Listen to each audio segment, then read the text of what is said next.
நண்பர் ஜி.கே. வாசன் அவர்களுக்கு என்னுடைய நன்றிகளை தெரிவிக்க வேண்டும்.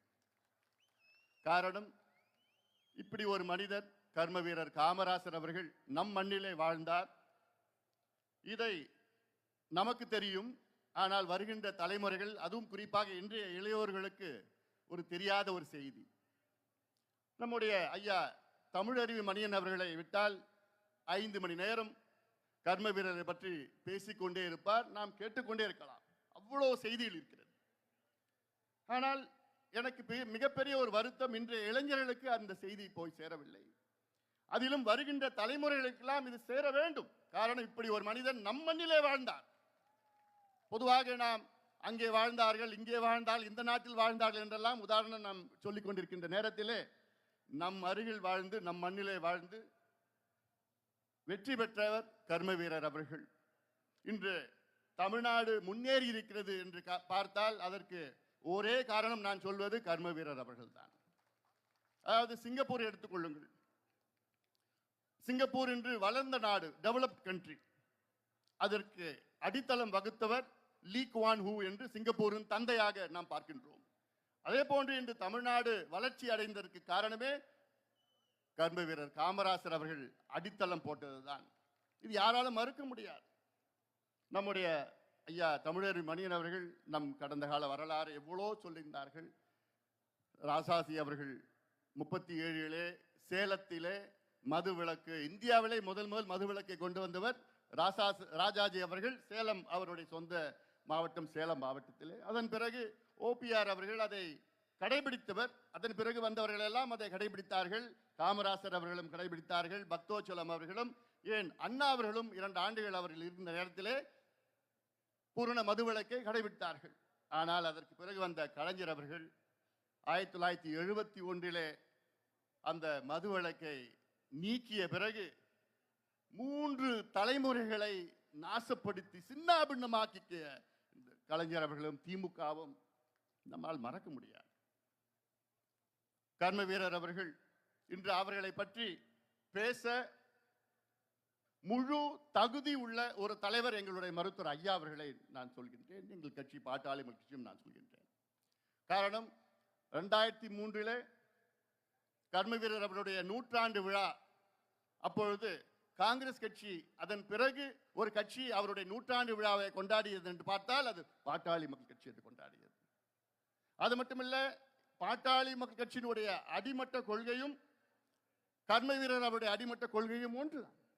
அது கல்வியில் இருந்தாலும் சரி, சுகாதாரம் இருந்தாலும் சரி, வேளாண்மை, நீர் மேலாண்மை, ஏன் பூரண மதுவிலக்கு, இது அடிமட்ட கொள்கையாக நாங்கள் கடைபிடித்து வருகின்றோம். நம்முடைய ஐயா தமிழறிவு மணியன் அவர்கள் அதுவும் சொன்னார்கள். நம்முடைய ஓபி ராமசாமி ரெட்டியார் அவர்கள் அவருடைய 100ஆண்டு விழா, காங்கிரஸ்காரர் எல்லாம் மறந்து விட்டார்கள். ஆனால் அவருடைய 100ஆண்டு விழாவை கொண்டாடியது எங்களுடைய மருத்துவர் ஐயா அவர்கள் மட்டும்தான். சென்னாரெட்டி, அப்பொழுது ஆளுநர் சென்னாரெட்டியை வரவழைத்து அந்த 100ஆண்டு விழாவை கொண்டாடினார்கள். இதெல்லாம் ஏன் நான் சொல்கிறேன் என்றால், நம்முடைய இளையோருக்கு இதெல்லாம் தெரியப்படுத்த வேண்டும். நண்பர் டிடிவி அவர்களும் மற்ற தலைவர்கள் எல்லாம் அவர் கொண்டு வந்த தொழிற்சாலைகள், இங்கே பிஹெச்எல் போன்ற தொழிற்சாலைகள் எல்லாம் பற்றி பேசினார்கள். ராசாசி அவர்கள் குலக்கல்வி அந்த கொள்கையை கொண்டு வந்த நேரத்திலே அது கடுமையான எதிர்ப்புகள் வந்தது. காரணம், அப்பொழுது நமக்கு பள்ளிக்கூடங்கள் அந்த அளவுக்கு போதுமானது கிடையாது, ஆசிரியர்கள் போதுமானது இல்லை என்ற காரணத்தால் 3 மணி நேரம்தான் மாணவர்கள் பள்ளிக்கூடத்துக்கு செல்ல வேண்டும் என்று குல கல்வியை கொண்டு வந்தார் ராஜாஜி அவர்கள். அதை கடுமையாக எதிர்த்தார்கள், மக்கள் எதிர்த்தார்கள். பிறகு காமராசர் அவர்கள் தான் முதலமைச்சராக 54 வந்தார்கள். வந்தவுடன் அந்த குலக்கல்வி முறையை ஒழித்தவர். அது மட்டுமல்ல, மூடிய 6000 பள்ளிக்கூடங்களை திறந்தவர். அது மட்டுமல்ல, 27,000 பள்ளிக்கூடங்களை புதிதாக உருவாக்கியவர் நம்முடைய கர்ம வீரர் அவர்கள் தான். இன்னைக்கு எல்லாம் நம்ம படிச்சிருக்கிறோம்னா அதுக்கு அடித்தளமே காமராசர் அவர்கள் தான். அப்படி ஒரு மனிதர் இல்லை என்றால் இன்று நமக்கு படிப்பறிவு வந்திருக்கார். எங்கள் ஐயா தொடர்ந்து சொல்லியிருப்பார். பல மேடைகளில் எங்கள் மருத்துவர் ஐயா சொல்லியிருக்கின்றார், நான் இன்று மருத்துவராக இன்று இருக்கின்றேன் என்றால் அதற்கு முழு காரணம் காமராசர் அவர்கள் தான் காரணம் என்றெல்லாம் பல முறை எங்களுடைய மருத்துவர் ஐயா அவர்கள் பெருமையாக சொல்லியிருக்கின்றார்கள். இதெல்லாம் மீண்டும் சொல்கின்றேன், இந்த இளையோருக்கு இந்த செய்திகள் எல்லாம் சொல்ல வேண்டும், போய் சென்றடைய வேண்டும். ஏனால் காமராசர் அவர்கள் கொடுந்தவண்ட எனக்கு அவரை பிடித்தது இந்த நீர் பாசன திட்டங்கள். 13 நீர் பாச திட்டங்களை உருவாக்கினார்கள். அணைகள் மட்டும் கிடையாது, நீர் பாச திட்டங்களும் 13 திட்டங்கள். அதன் பிறகு வந்தவர்கள் இன்னும் ஒண்ணு கூட நிறைவேற்றல, அறிவிக்கல, நிறைவேற்றல. இதெல்லாம் நினைத்து பார்க்கின்ற பொழுது வியப்பாக இருக்கிறது. அந்த காலத்தில் இப்படி ஒரு மனிதர் வருகின்ற தலைமுறைகள், வருகின்ற தமிழகத்திற்கு என்னென்ன செய்ய வேண்டும், தொழில் வளத்தை பெருக வேண்டும், வேலைவாய்ப்பை உருவாக்க வேண்டும், கல்வியை பெருக்க வேண்டும், அதே போன்று இது போன்ற வேளாண்மை பெருக்க வேண்டும், நீர்ப்பாசன திட்டங்களை கொடுக்க வேண்டும் என்றெல்லாம் கொண்டு வந்த சொல்லிட்டு இருப்போம். பாபநாசமான, மணிமுத்தார் அணை, அமராவதி அணை, வைகை அணையும், சாத்தனூர் அணை, கிருஷ்ணகிரி அணை, வீடூர் அணை, பரம்பிக்குளம், ஆலியார், இதெல்லாம் கொண்டு வந்தவர் காமராசர் அவர்கள் தான். இன்னைக்கு நம்ம திருச்சியில மாநாடு நடக்குதுங்க. திருச்சியில காவேரி போகுது. காவேரி என்பது தமிழ்நாட்டினுடைய உயிர் நாடி. தமிழ்நாட்டில் 7.25 கோடி மக்கள் இருக்கின்றார்கள். அதில் 4 கோடி மக்கள் காவேரி தண்ணியை பயன்படுத்துகிறார்கள். நான் சென்னையில் இருக்கிறேன், நானும் காவேரி தண்ணி தான் குடிக்கிறேன். காரணம் வீராணம் மூலமாக சென்னைக்கு காவேரி தண்ணி வருகிறது. காவேரி தாய், நம்முடைய தாய் காவேரி, தமிழ்நாட்டினுடைய உயிர் நாடி காவேரி. ஆனால் இந்த காவேரியை நம்முடைய நிலையை பாருங்கள், சின்னமாக்கி விட்டார்கள், செலுத்து விட்டார்கள், கொள்ளடித்துக் கொண்டிருக்கின்றார்கள். நாம் எல்லோரும் ஒன்று சேர்ந்து நம் தாயை காப்பாற்றுகிறோம். இது நம்முடைய கட்டளை, கட்டாயம், காலத்தின் கட்டளை. ஏனால் நாம் வருகின்ற தலைமுறைகளுக்கு இப்படி ஒரு ஆறு கிடைக்காது. இதை காப்பாற்ற வேண்டும். அதாவது காவேரி பார்த்தீங்கன்னா முக்கோம்பு இங்கிருந்து 17 கிலோமீட்டர் தள்ளி இருக்கு. முக்கோம்புல 2ஆ பிரிக்குது, கொள்ளிடம் காவேரி பிரிக்குது. பிறகு கல்லணையில சேர்ந்து அங்கே 5ஆக பிரிக்கிறது. பிறகு கொள்ளிடம் போன்ற கொள்ளும் இடம், எவ்வளவு தண்ணி வந்தா கொள்ளும் இடம் கொள்ளிடம். கொள்ளிடம் 110 கிலோமீட்டர், முக்கோம்பில இருந்து கடல் போறது வரைக்கும் 110 கிலோமீட்டர். இந்த 110 கிலோமீட்டர்ல ஒவ்வொரு 10 கிலோமீட்டர்ல எங்களுக்கு தடுப்பணை வேண்டும் என்று எத்தனையோ போராட்டம் செய்தோம். ஆனா கொடுத்தாங்க தடுப்பணை. 10 தடுப்பணைகளை கேட்டோம், கிடைச்சது என்ன? 20 மணல் குவாரி. இவங்களுக்கு என்னன்னா, தடுப்பணை கட்டினா மணல் எடுக்க முடியாது, கொள்ளகாரங்க. தடுப்பணை கட்டினா மணல் எடுக்க முடியாதான். இன்னைக்கு பிச்சை எடுத்துட்டு இருக்கிறோம் கர்நாடகா கிட்ட. இன்னைக்கு கர்நாடகா அணையில 72 TMC தண்ணி இருக்கு. கபினி, ஆரங்கி, ஏமாவதி, KRS, கிருஷ்ணராஜா, 4 அணைகள் 72 TMC இருக்கு. நம்ம காவிரி அணையை நமக்கு 1 TMC கொடுன்னு சொல்லி இருக்கிறாங்க, 1 TMC. ஆனால் அதையும் நான் கொடுக்க முடியாதுன்னு கர்நாடகாவில் உள்ள துணை முதலமைச்சர் சிவகுமார் சொல்றாரு. என்னால முடியாதுன்னு. என்ன ஆணவம் இது? உங்க கூட்டணி தானே அங்க இருக்கிறாங்க, போய் கேட்க வேண்டியதானே. குருவை முடிஞ்சு போச்சு, அடுத்து சம்பாவகா தண்ணி வேணும்ல. ஆனா அதை பத்தி எல்லாம் ஒன்றும் கவலை இல்லை. விக்கிரவாண்டி இடைத்தேர்தல் நீங்க பார்த்திருப்பீங்க.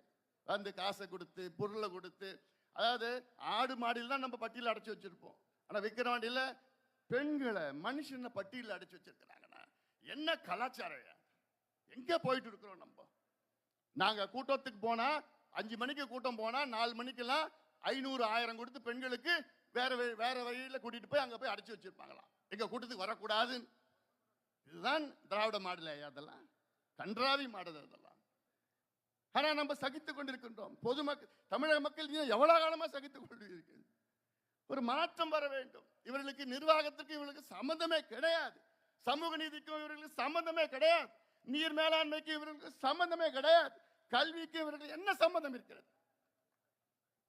காமராசர் சொல்லி 28,000 பள்ளிக்கூடங்கள், அது மதிய உணவு. அதன் பிறகுதான் எம்ஜிஆர் சத்து உணவா மாற்றினார்கள். இன்னும் இல்லைன்னா அந்த பிள்ளைங்க படிச்சிருக்க மாட்டாங்க. ஆனா இன்னைக்கு பாத்தீங்கன்னா அடுத்த வாரம் திமுக அரசு தனியார் பள்ளிக்கூடங்களுக்கு பாராட்டு விழா வச்சிருக்கிறாங்களாம். எனக்கு புரியல. தனியார் பள்ளிக்கூடங்கள் 100 விழுக்காடு மதிப்பெண்கள் பெற்ற, தேர்ச்சி பெற்ற தனியார் பள்ளிக்கூடங்களுக்கு அவருடைய முதலாளிகள், தாளாளர்கள், நிறுவனர்கள், அப்புறம் முதல்வர்கள், பிரின்சிபல் எல்லாரும் கூப்பிட்டு வச்சு ஒரு பாராட்டு விழா கொடுக்கிறாங்களாம். என்னையா மோசடி இது? தனியார் பள்ளிக்கூடங்கள், அதாவது அரசு மக்களுக்கு இலவசமான கல்வி கொடுக்கணும். அது அரசினுடைய அடிமட்ட கொள்கை. அது the basic policy of the government, free and quality education கொடுக்கணும். ஆனால் காமராசர் அவர்கள் அரசு பள்ளிக்கூடம் திறந்தார். இவங்க என்னைக்கு வந்தாங்களோ 67ல பாத்தீங்கன்னா வெறும் 19 தனியார் பள்ளிக்கூடம் தான் இருந்தது. ஆனா இன்னைக்கு பாத்தீங்கன்னா 2 பங்கு தமிழ்நாட்டில் உள்ள பள்ளிக்கூடங்கள் தனியார் பள்ளிக்கூடங்கள், 1 பங்கு தான் அரசு பள்ளிக்கூடங்கள். இது அரசினுடைய தோல்வியை காட்டுகிறது. தனியார் பள்ளிக்கூடம் இருப்பது அரசினுடைய தோல்வி. அது நான் பார்க்கின்றேன். அரசினுடைய கடமை இலவச கல்வி, இலவச மருத்துவம் கொடுக்கணும். அதெல்லாம் விட்டுட்டாங்க. சாராயத்தை வித்து டாஸ்மார்க், இது ஒரு அரசாயா? அதெல்லாம் சட்டமன்றத்தில் பேசுறாங்க. நாங்க டாஸ்மார்க்க டெட்ரா பேக்கில் கொடுப்போம், டாஸ்மார்க்க பிளாஸ்டிக் குவையில கொடுப்போம். இன்னொரு அமைச்சர் பேசுறாரு சட்டமன்றத்தில், டாஸ்மார்க்கு கிக்கு இல்ல, டாஸ்மார்க் சரக்குல கிக்கு இல்ல.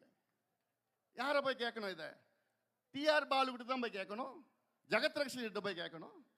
அவங்க தானே 40% டாஸ்மார்க் சப்ளை பண்றாங்க, அவங்க கம்பெனியில தானே. கிக்கு இல்லை. என்னையா பேசுறீங்க சட்டமன்றத்தில்? நம்ம பிள்ளைங்க படிக்கல, படிப்பு இல்லை, ஆசிரியர்கள் கிடையாது, வகுப்பறைகள் இல்லை. அதை போய் பேசுறதை விட்டுட்டு டாஸ்மார்க் பத்தி பேசிட்டு இருக்கிறீங்க. அதான் பார்த்தேன். மது விலக்கு அமைச்சர், அவருக்கு மது விலக்குன்னு தெரியாது. மது திணிக்கிறது தான். சாராயத்தை கொடுங்க, குடிங்க. சாராயம் இல்லாம கள்ள சாராயம் வேற, கள்ள சாராயம் வேற. இப்போ நடந்து முடிந்த சட்டமன்ற இடைத்தேர்தல் விக்கிரவாண்டியில திமுக வேட்பாளர் அது சிவா, அவர் வெற்றி பெற்றார். தேர்தல் பிரச்சாரத்து நேரத்தில் அவரை போய் ஒரு தொண்டன் கேட்டான், அவங்க கட்சின்னு நினைக்கிறேன், ஐயா எப்பயா மது விலக்கு கொண்டு வருவீங்கன்னு கேட்டான் அவரை பார்த்து.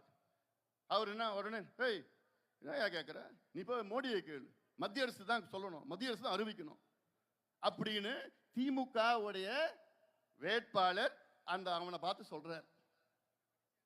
அதாவது இது இந்த அடிப்படை கூட தெரியாத ஒரு வேட்பாளர் இப்ப எம்எல்ஏ ஆயிட்டார்.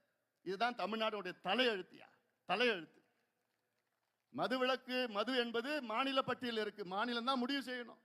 இது இல்லாமல் இந்தியாவுடைய அரசியல் சாசனம் கான்ஸ்டிடியூஷன் 47வது பகுதியில் ஒவ்வொரு மாநிலமும் மது விலக்கை கடைபிடிக்க வேண்டும் என்று அரசியல் சாசனத்தில் இருக்கிறது. அது கூட தெரியல.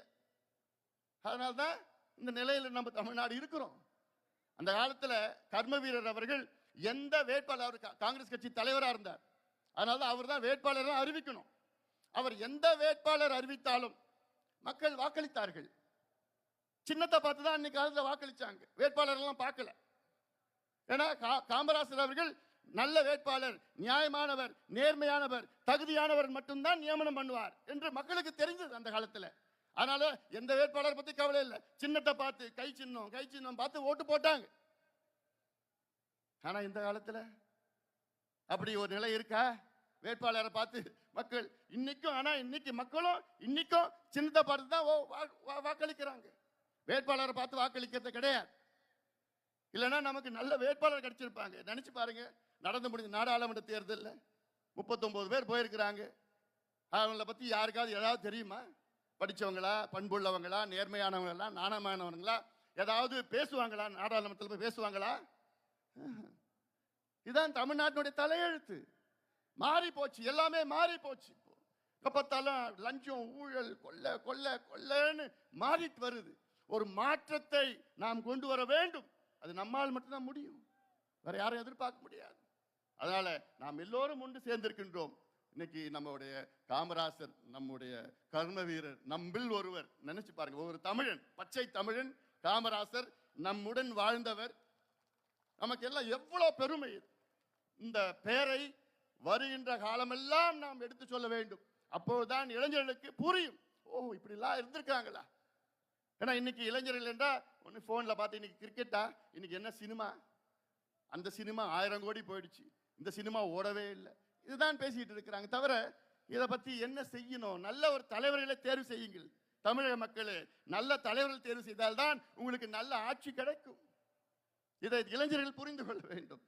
அதனால தான் இன்னும் நான் நேரம் எடுத்துக்கல, நாமளே அவரோட பேசணும். அது இல்லாமல் நீங்கள்லாம் பத்திரமா எல்லாம் ஊருக்கு போகணும். அவங்களுடைய நண்பர் வாசன் அவர்கள் சொல்லியிருக்கிறாரு, எல்லாம் பத்திரமா எல்லாம் ஊருக்கு போகணும். அந்த நேரத்தில் நாம் எல்லோரும் நல்ல முடிவெடுக்க வேண்டும். இங்கே மட்டும் இல்லை, தமிழக மக்கள் ஒரு முடிவெடுங்கள்.